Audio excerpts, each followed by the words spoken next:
Lagi, tolong saudara-saudara sekalian, yang paling berbahaya adalah bahwa ada usaha yang betul-betul luar biasa senario dan backup politik serta keuangannya itu supaya nanti presiden kita Pak Jokowi itu bisa mencengkeram semua lembaga tinggi negara, terutama DPR, MPR dan DPD, tapi juga lembaga tinggi negara yang lain, ya.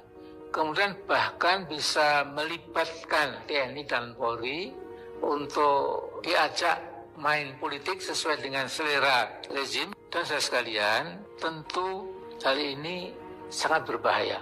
Jadi sekarang sudah ada semacam publik opini, ya, yang mula-mula samar-samar, tapi sekarang makin jelas ke arah mana rezim Jokowi ini untuk melihat masa depannya.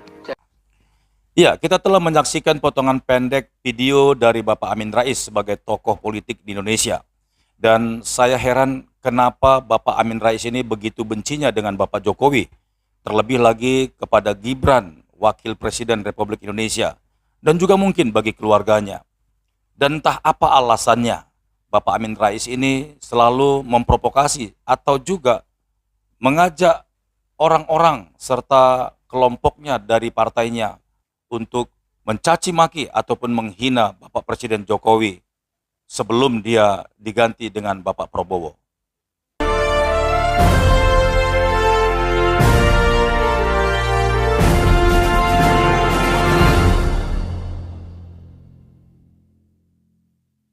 Shalom, salam damai sejahtera bagi kita semuanya. Salam jumpa kembali dengan Pastor Daud Timotius tentunya di channel God Ministry, channel kesayangan kita bersama.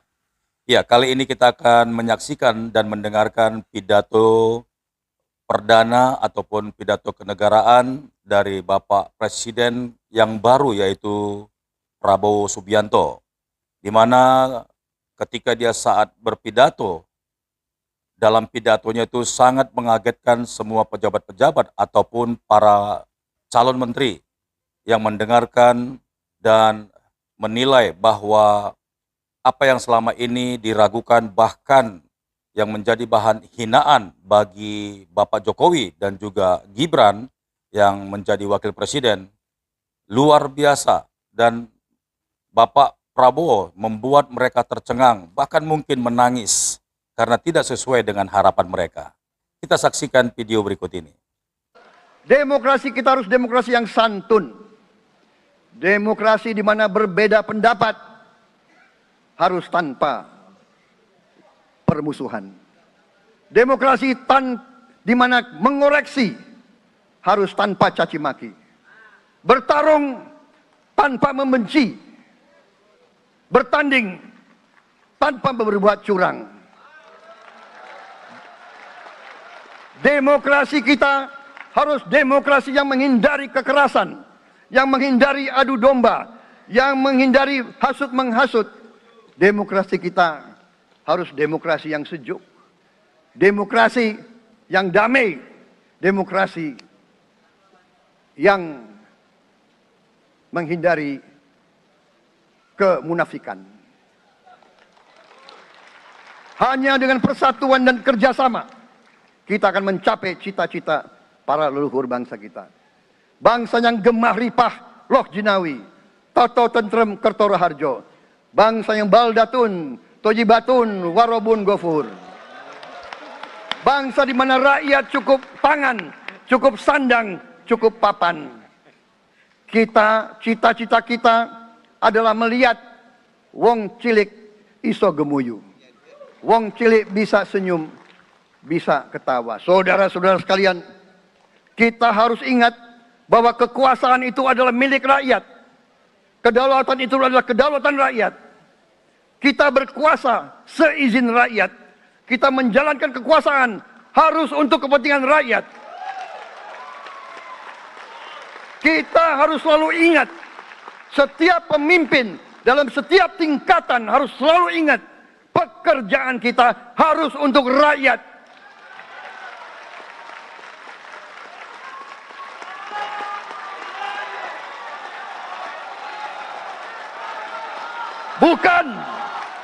Bukan kita bekerja untuk diri kita sendiri. Bukan kita bekerja untuk kerabat kita. Bukan kita bekerja untuk pemimpin-pemimpin kita. Pemimpin yang harus bekerja untuk rakyat.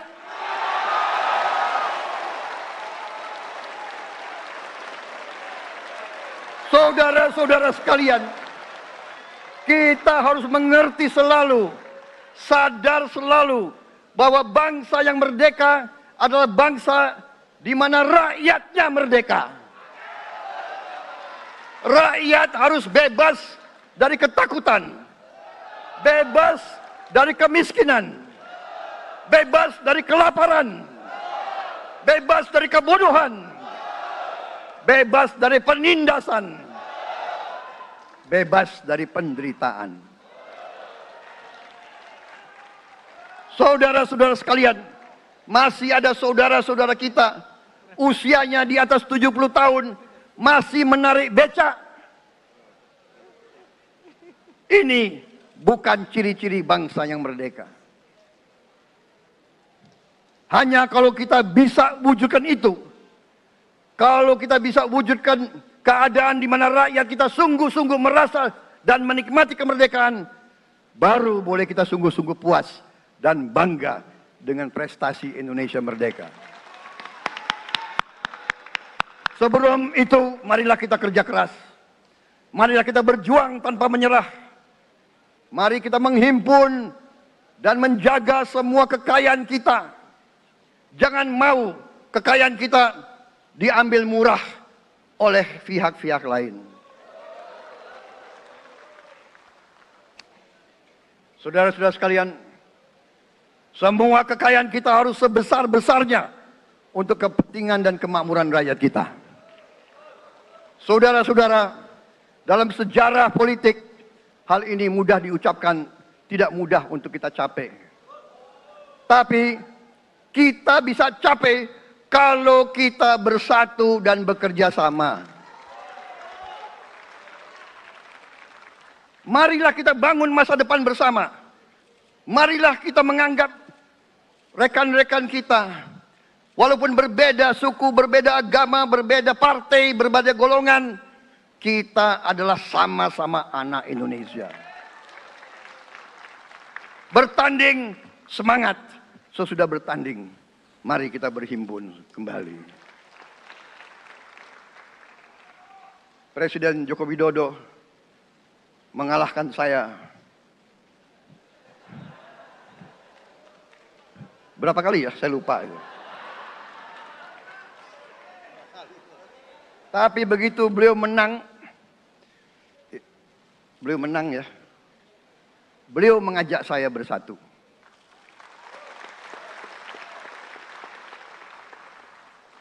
Dan saya menerima ajakan itu. Sekarang saya yang menang. Dan saya mengajak semua pihak, ayo bersatu.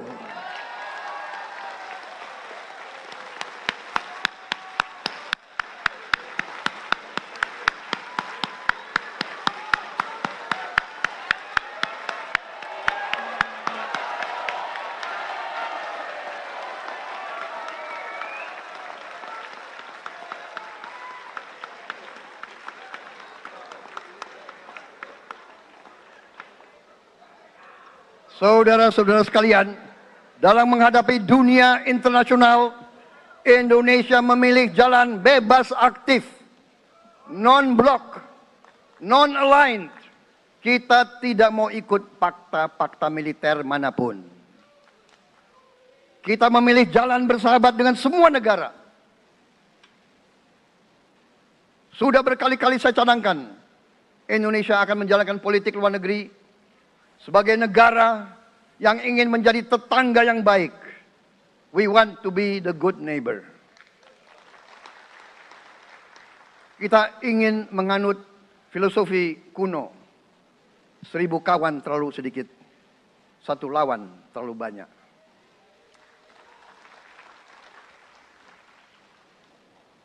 Saudara-saudara sekalian, dengan demikian kita ingin menjadi sahabat semua negara.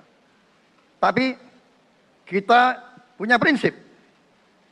Prinsip kita adalah prinsip anti penjajahan. Karena kita pernah mengalami penjajahan. Kita anti penindasan. Karena kita pernah ditindas. Kita anti rasialisme. Kita anti apartheid. Karena kita pernah mengalami apartheid. Waktu kita dijajah, kita. Bahkan kita digolongkan lebih rendah dari anjing. Banyak prasasti-prasasti dan marmer. Banyak papan-papan di mana disebut Honden and Inlander Verboden. Saya masih lihat prasasti di kolam renang Manggarai tahun 78. Honden and Inlander Verboden. Saudara-saudara. Karena itu kita punya prinsip, kita harus solider. Kita harus membela rakyat-rakyat yang tertindas di dunia ini. Karena itu kita mendukung kemerdekaan rakyat Palestina.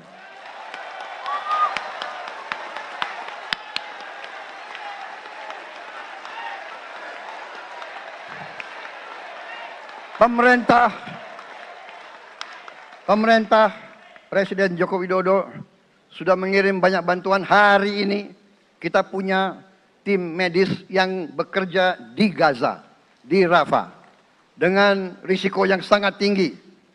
Dokter-dokter kita, perawat-perawat kita sudah bekerja sama di Rafah, di Gaza bersama saudara-saudara kita dari Uni Emirat Arab. Dan kita pun siap untuk mengirim bantuan yang lebih banyak. Dan kita siap untuk evakuasi mereka-mereka yang luka dan anak-anak yang trauma dan korban. Kita siapkan semua rumah sakit tentara kita dan nanti rumah sakit lain untuk membantu saudara-saudara kita yang menjadi korban perang yang tidak adil. Saudara-saudara, kita menjadi bangsa yang harus berterima kasih kepada generasi pembebas, kepada Bung Karno, Bung Hatta, pahlawan-pahlawan yang lain, I Gusti Ngurah Rai, Kapitan Patimura, Sultan Hasanuddin, Teku Umar, Cut Nyak semua pahlawan yang tidak bisa kita sebut satu persatu. Tapi mereka yang membayar saham kemerdekaan dengan darah dan air mata mereka. Kita bersyukur kepada Presiden dan Proklamator pertama, Bung Karno, yang telah memberi kepada kita ideologi negara, Pancasila.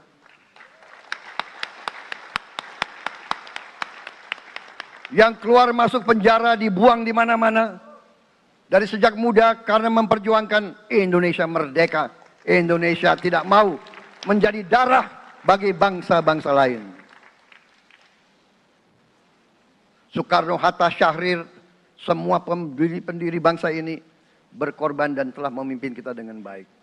Kita juga bersyukur kepada Presiden Soeharto yang banyak jasanya dalam menyelamatkan dan mengamankan ideologi Pancasila itu sendiri. Yang telah meletakkan dasar bagi Indonesia yang modern. Kita berterima kasih kepada Presiden Habibie yang telah membuat dasar untuk kita meraih dan menguasai ilmu pengetahuan dan teknologi. Kita berterima kasih kepada Presiden Abdurrahman Wahid yang telah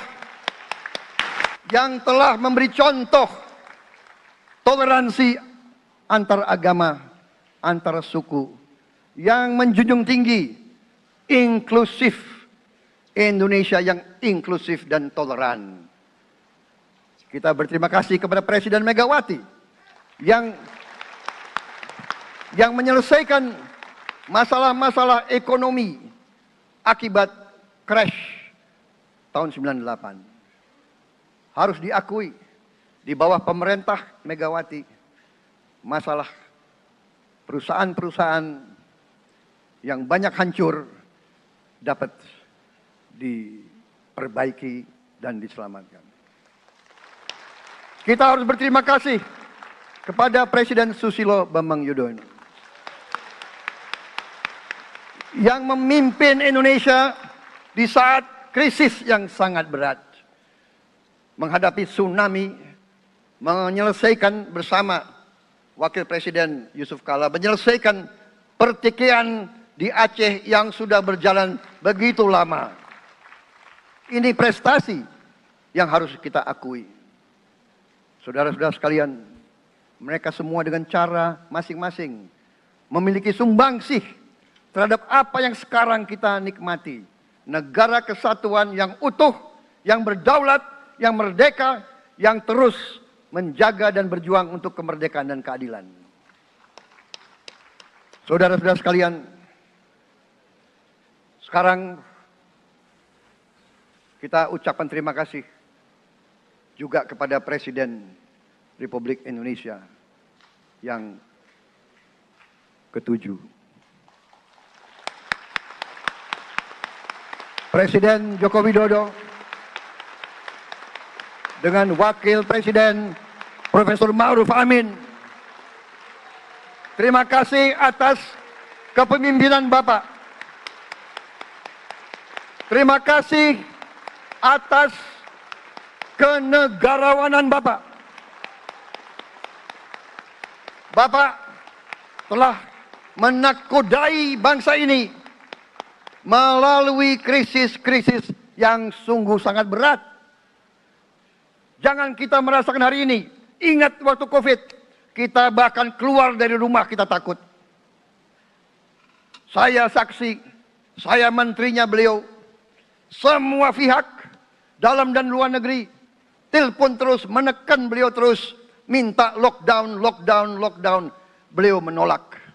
Beliau berpikir, kalau kita lockdown, bagaimana wong cilik, bagaimana warung Tegal, bagaimana ojol, bagaimana rakyat-rakyat yang makannya dari upah harian. Jangan kita lupa prestasi pemimpin-pemimpin kita.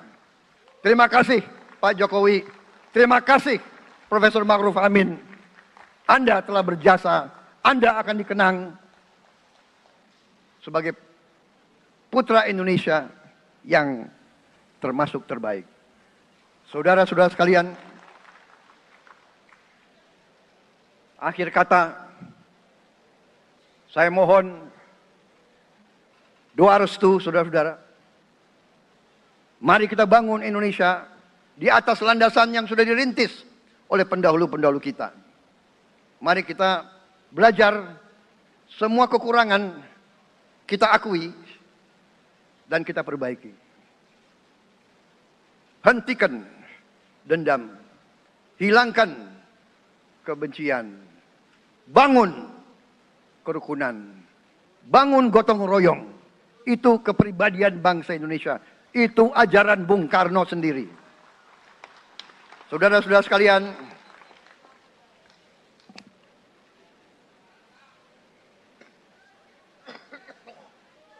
kami siap melanjutkan estafet kepimpinan.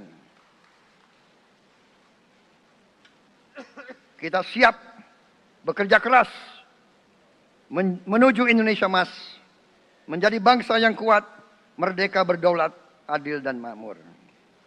Kita tidak mau mengganggu siapapun, kita tidak mau mengganggu bangsa lain, tapi kita juga tidak akan mengizinkan bangsa manapun untuk mengganggu kita. Semoga Tuhan yang Maha Besar, Allah Subhanahu wa Ta'ala, yang memiliki sekalian alam, semoga melindungi kita semua. Semoga menyertai kita semua dalam perjalanan kita, dalam pengabdian kita kepada bangsa, negara, dan rakyat kita. Kita juga berdoa kepada Yang Maha Kuasa agar tamu-tamu agung kita, mereka-mereka yang datang dari jauh, akan kembali ke rumah mereka masing-masing dalam keadaan aman dan dalam keadaan terus bersahabat dengan kita, saudara-saudara sekalian. Wassalamualaikum warahmatullahi wabarakatuh. Salam sejahtera bagi kita sekalian. Shalom. Om Santi, Santi, Santi Om. Namo Buddhaya. Rahayu, Rahayu. Merdeka! Merdeka! Merdeka! Yang tidak teriak merdeka tidak patriotik. Iya, saya sendiri merasa luar biasa setelah mendengarkan pidato Bapak Prabowo sebagai Presiden Republik Indonesia yang baru.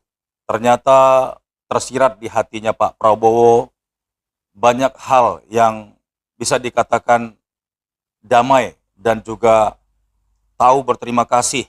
Sekalipun dalam musim politik, teman bisa jadi lawan, lawan bisa jadi teman. Tetapi ketika Bapak Prabowo telah dinyatakan bahkan dilantik menjadi presiden, dia tidak pernah lupa bagi orang-orang yang berjasa bagi negeri ini. Terlebih lagi Bapak Presiden Joko Widodo, di mana Bapak Prabowo mengakui perjuangan Bapak Jokowi ketika memimpin negeri ini selama 2 dekade, 10 tahun, dan bagaimana Bapak Jokowi membuat kebijakan-kebijakan untuk mengantisipasi ketika negara kita, penduduk Indonesia ini mengalami pandemi yang menakutkan. Ya, selamat dan juga maju terus dan sukses buat Bapak Prabowo.